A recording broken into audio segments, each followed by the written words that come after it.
देखिए, आज हम आप लोगों को प्रकाश के परावर्तन और अपवर्तन से रिलेटेड और लेंस से रिलेटेड जितने भी क्वेश्चन दिए गए हैं, जैसे लेंस की क्षमता हो गया, जितने भी रिलेटेड क्वेश्चन दिए गए हैं सभी क्वेश्चन को आज कराएंगे। अब देखिए, हमारे वीडियो को ज्यादा से ज्यादा शेयर करिए और सब्सक्राइब करिए। तो हमारा हाँ, देखिए क्वेश्चन दिया गया है, उस लेंस की फोकस दूरी ज्ञात कीजिए जिसकी क्षमता -2 डायप्टर है, यह किस प्रकार का लेंस है। तो ये ध्यान रखेंगे, अगर फोकस का मान अगर निगेटिव आ रहा है तो वह अवतल लेंस है, अगर फोकस का मान अगर प्लस में आ रहा है तो वो उत्तल लेंस है। तो यहाँ देखेंगे फॉर्मूला ये दिया गया है, जिसकी क्षमता -2 डायप्टर है, यानी P बराबर दिया गया है -2 डायप्टर।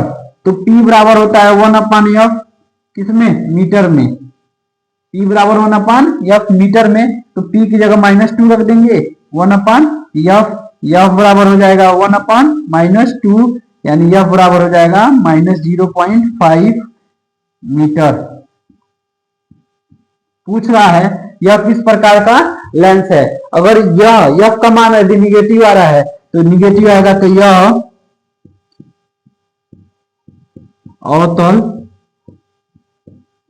लेंस है।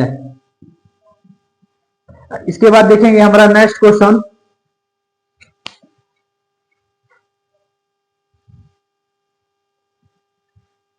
नेक्स्ट क्वेश्चन दिया गया है कि कोई डॉक्टर +1.5 डायोप्टर क्षमता का संशोधक लेंस निर्धारित करता है, लेंस की फोकस दूरी ज्ञात कीजिए।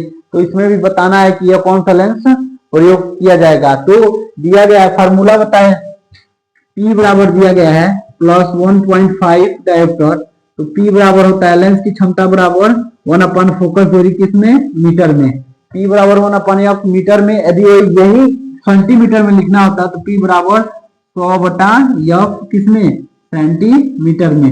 हम इसी फार्मूले का यूज करेंगे। P का मान दिया गया है 1.5 बराबर 1/f, तो f बराबर हो गया 1/1.5, 10 से ऊपर गुणा और 10 से नीचे गुणा, यानी f बराबर 10/15, और भाग दे देंगे 2 बार में और 3 बार में, और 3 से क्या करेंगे, 2 में भाग देंगे, तो इसका मान आएगा f बराबर 0.66 मीटर। यदि फोकस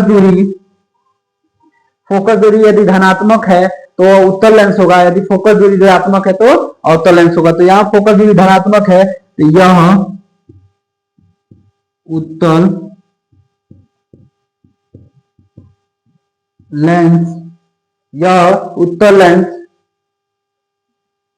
है।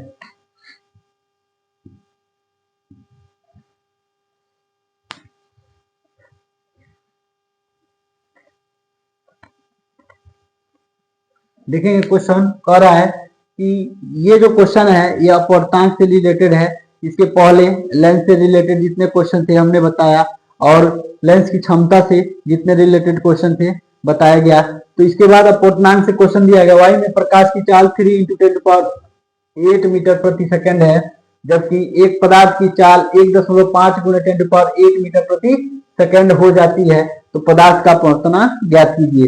तो इससे रिलेटेड कोई क्वेश्चन बनते हैं, देखिए कि फार्मूला लगाएंगे, पदार्थ का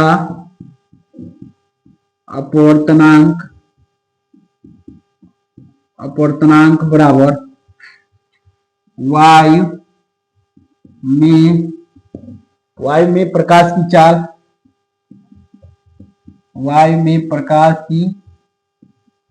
चाल बटा माध्यम में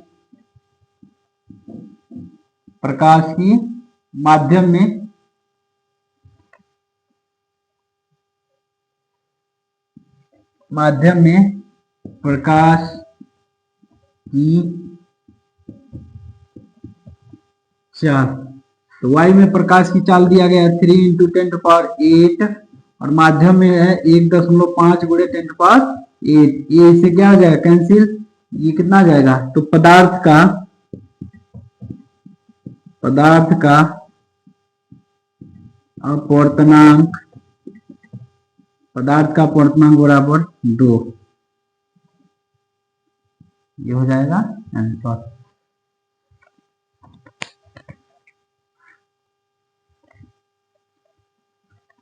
और ध्यान देंगे, दिया है वायु में प्रकाश की चाल 3 × 10⁸ मीटर प्रति सेकंड है। उस माध्यम में प्रकाश की चाल ज्ञात कीजिए जिसका वायु के सापेक्ष अपवर्तनांक 1.5 है।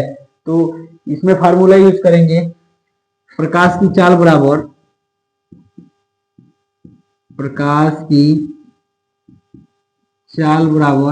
वायु में प्रकाश की चाल बटा वायु के सापेक्ष माध्यम का अपवर्तनांक। तो अब क्या करेंगे, अब सबका क्या करेंगे, मान रख देंगे। तो वायु में प्रकाश की चाल है 3 × 10⁸ मीटर प्रति सेकेंड। इसको 3 × 10 वायु में प्रकाश 1.5, 1.5 से क्या करेंगे, 3 में भाग दे देंगे। ये कितनी बार कट जाएगा, 2 बार में। तो 2 × 10⁸ मीटर प्रति सेकेंड क्या आ जाएगा, प्रकाश की चाल।